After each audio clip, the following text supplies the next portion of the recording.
just give me an overall assessment of your performance? How do you think you did out there tonight? I think I was really happy with the first round. After the first round, my legs kind of went for some reason. I had felt that a little bit in the back, tried to get some sprints to wake them up, but they just got real heavy and kind of loose. I didn't understand why. So I was just trying to like work through that. First time that's ever happened to me in a fight. So I was just trying to fight through it and figure it out. Yeah. Do you think that will be just like a one-time thing or something you have to go back and assess why that happened? I think it was more like adrenaline or nerves kind of thing. I felt it before I got in the cage a little bit, tried to like sprint it out, thinking I could like pump it out or something. And after the first round, it just became more prevalent. So I'm not sure. I think it was just the nerves and the adrenaline going through me too much. Yeah. That's about it. And what did you think of your opponent's performance? Were you surprised by anything he presented to you? I know you'd only had 6 pro fights, but he had a good good regional title under his belt. So talk to me about the matchup and what you saw out of him. He was a little quick than what I expected for a little bit. Other than that, he didn't do anything I didn't expect. Him trying to shoot on me, I thought was very I was silly. I thought, like, and my coach was, yelling, "Don't get taken down." I'm like, dude, chill. Like, if I get taken down, bro, it's over. Like, in a position like that, for me, you're just wasting your time, I feel like. So I wasn't worried there. That was the only thing I thought was like, okay, you're dumb. Like, you lost the fight because you tried to take me down. So that was it. Sorry, continue. No, you're good. Co-main event slot, too. Do you feel like you used that position on the card pretty well? Like, what do you think's next for you? Do you think you could fight in a main event, big title contender fight? What are you thinking? Me personally, I'm disappointed with my performance with that, just because of how I felt, and I felt like I could have done a lot more. I know my coaches too, so I think I could have done a lot better. But yeah, I think I utilize my opportunities as much as I can, and I go out there and fight to the best of my ability, whatever slot I'm in. So I don't think the slot to me doesn't really matter as long as I'm in the cage and I got a job to do. Would you like a top contender next? Do you feel like that will be the fight? This fight was supposed to be against Sergei Kharitonov, and I stepped up. I was originally scheduled to fight Linton in December, and we both had accepted that fight, and then Kharitonov's opponent fell out, and so Bellator asked me, "Hey, do you want to step up and fight Sergei?" I was like, "Hell yeah, I want to fight Sergei." I stepped up, and then Sergei was like, "I don't want to fight Tyrell." So I even hit him up on Instagram, called him a little bitch, and talked some shit to him, and he didn't respond. So I'm hoping I'll take Sergei unless he wants to keep running. Yeah, and this is your second fight back since Bellator came back from the pandemic. Are you trying to squeeze a third one in this year, or do you think it'll probably be early next year when we see you again? I'm probably thinking early next year. If they ask me to step up again, I'm damn sure I will. So I don't turn my collar down for nothing. Our next question will come from the line of Jay Anderson. Go ahead, Jay. Hey, Tyrell, congrats on the win tonight. He did seem to catch you once or twice at the end of the second. How hurt were you, and what was the thought process entering round 3? Man, I knew I was only caught because my legs felt weird and I wasn't moving like I used to. So I usually use my feet to get me in and out, but with me not feeling my legs, I wasn't hurt too bad or anything. He touched me, but that was about it. It was just more or less trying to reassess what he was trying to go through after that and keep protecting myself. And what was going through your head when the scores were being read out tonight? I felt like I had won. I asked Beltran right there when he was holding my hands. I was like, "Hey, I slipped, during that exchange. Do you think they counted as a knockdown?" And he said, he doesn't know, but you should be okay. He said he didn't count it. He wouldn't have counted it as a knockdown because I slipped. I think I went for a head kick, and I slipped on the ground, and he got on top of me, had a little scramble, and he was in a front headlock. So that was the only little worry I had of maybe the judges might have seen something different. But other than that, no, I wasn't worried at all. Keith? Hey, Tyrell. Keith Schilling from Sherdog. Congratulations on the victory. Well, I didn't get your question. It's too loud out there. Oh, I just said congratulations on the victory. Thank you. So your last fight was a no contest. It was really short. Before that was the loss. I want to go back to that loss. Tell us, what did you learn about yourself in that fight, and how has that made you a better fighter now? That fight, I would say there was a lot going into that fight before the fight even happened that I just took for granted. I had two tears in each knee.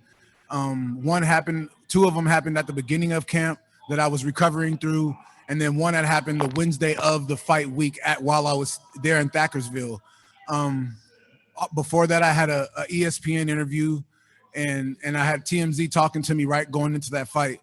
So there was just so much buildup and like I felt like the recognition was coming, and had nothing to do with Tim. It was just me feeling like everything I had been working for was coming into fruition, and I didn't want to step away from it. I didn't want to step out of that limelight because I felt like I deserved it, and I felt like I was finally getting it. So I didn't want to pull out, and that was just, I think, disrespectful to the sport and the game itself, and disrespecting and discounting on Tim Johnson, because, you know, he had a lot riding on that fight himself, and he was coming in there 100%.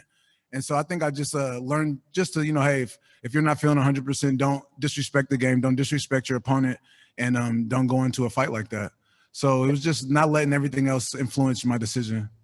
Yeah, totally understandable. I know you just mentioned that you had your sights set on Sergei Kharitonov or possibly Linton Vassell, but it wasn't that long ago you kept calling out Jake Hager, Jack Swagger.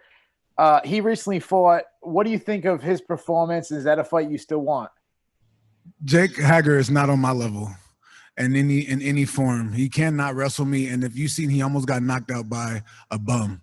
So I'm not worried about Swagger. I shouldn't even say his name. Donna?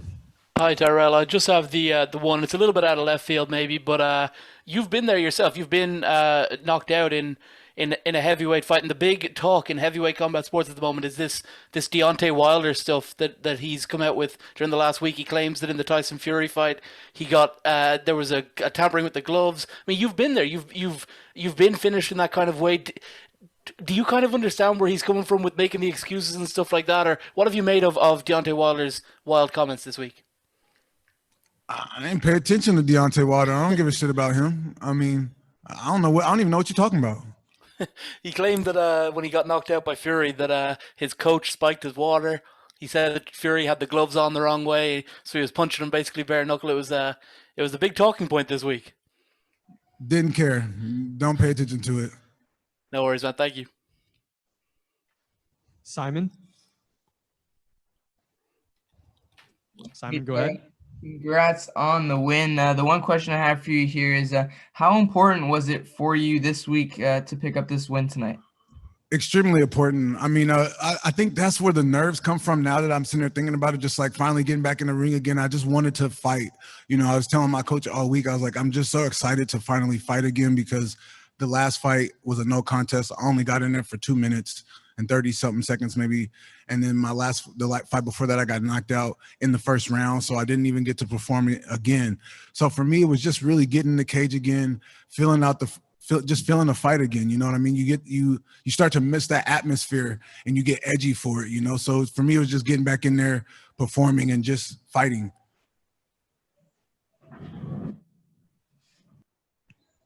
Sean, go ahead. Congratulations on the big victory, my friend. It's been a while since you fought, you know, obviously with COVID-19, you know, talk about, you know, not having to maintain a weight. Were you able to go binge a little bit? You know, with the quarantine, things could be kind of a lot of downtime and stuff. No, I didn't take any time off from COVID. I got a key to the gym, so me and my coach kept working the whole time. We don't know what time off is. Definitely. No, I was talking about maybe like when you're being quarantined for the hotel, you didn't have to watch your weight as much as like other fighters.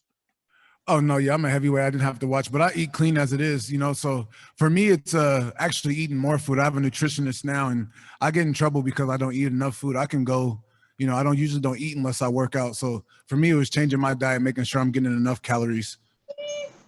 Our final question will come from the line of Dan Rauch. Hey, Tyrell, Dan Rauch, full contact fighter. Congrats on your win. You're really a knockout artist. Are you working on developing other parts of your game going forward? Yeah, definitely. I mean, I think a lot of it been trying to incorporate a lot more kicks, just anything really, more stand-up, jiu-jitsu, everything. You know, we're just mixed martial arts, so you have to work on every facet of the game. And we definitely are adding more tools to the bucket. And you've developed your entire career in front of an audience. Is it weird, this whole new normal, as it were, you know, the testing and the kind of the empty stadium and so forth? No, I don't pay attention to that. I got a person in front of me trying to take my head off. So I don't care if there's 1,000 people, 1 million, or none. Congrats, Tyrell. Thanks for the time. Thank you.